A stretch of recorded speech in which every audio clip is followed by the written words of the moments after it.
monarchy and family rule that we have in the royal house of Saud in Saudi Arabia, monarchy and family rule that we have in Qatar and we have in Dubai and we have all over the place and we have in Jordan. It's going into the garbage bin because there's unfinished business left at Karbala. And so this ummah was proud that a movement emerged at Karbala with the assassination, with the martyrdom of Sayyidina Imam Hussain radiallahu ta'ala anhu. A movement emerged, a standard of revolt in opposition to counter-revolution, a standard of revolt to preserve the true faith from corruption, a standard of revolt that the head which bows in worship before Allah will not bow before tyranny and oppression. What a wonderful day that was. What a wonderful moment that was when this movement emerged. But then tragedy struck. This movement was never intended to disunite the ummah. This was never intended to be a sectarian movement. No! It is my opinion, and when I give my opinion, you know, please never accept it. Never accept my opinion unless you are convinced that it is correct. It is my opinion that Dajjal is the mastermind who now corrupted this movement of dissent, this movement against counter-revolution. And this movement now got something called a doctrinal foundation and structure. A strange one. What is it? It said that the entire ummah of Muhammad alayhi salatu wasalam, without exception, were all misguided when they accepted Abu Bakr as-Siddiq radiallahu ta'ala anhu as Amir al-Mu'mineen. That's strange. And we're going to come back to that. That the entire ummah of Muhammad alayhi salatu wasalam was mistaken and misguided when they accepted Abu Umar Farooq as Amir al-Mu'mineen radiallahu ta'ala anhu and Uthman Ghani radiallahu ta'ala as Amir al-Mu'mineen. This same movement of revolutionary dissent against corruption of the faith now tells us that no, it is Allah who decides who rules over this ummah. And in another word, that it is Muhammad sallallahu ta'ala alayhi wasallam who appointed in his lifetime, appointed his cousin as his successor, Ali radiallahu ta'ala anhu. And so, succession to rule in Islam is by divine order, restricted to the family of the Prophet sallallahu ta'ala alayhi wa sallam. Family rule, family rule. Imam Hussain radiallahu ta'ala anhu stood up at Karbala against family rule. And the head which bowed in worship before Allah refused to bow before family rule. And so now we have the beginnings of a sectarian movement. the major matter which divides the Shia from the rest is this new doctrine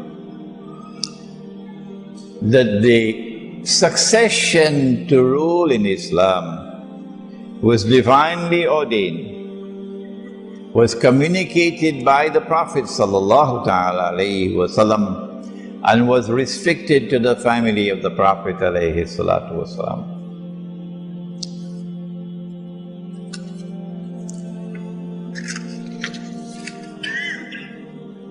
When Imam al-Mahdi comes, of course, then everything is going to be cleared up. And there will be no misunderstandings anymore. But even before he comes, it is possible for this lecture to address the subject. What is the truth? Those who chose to believe in this new doctrine, this strange new doctrine, that succession to rule in Islam is divinely ordained and was communicated by the Prophet ﷺ to be restricted to his family, they came to be known as Shia, because they now constituted the first sectarian movement. What a tragedy, what a tragedy.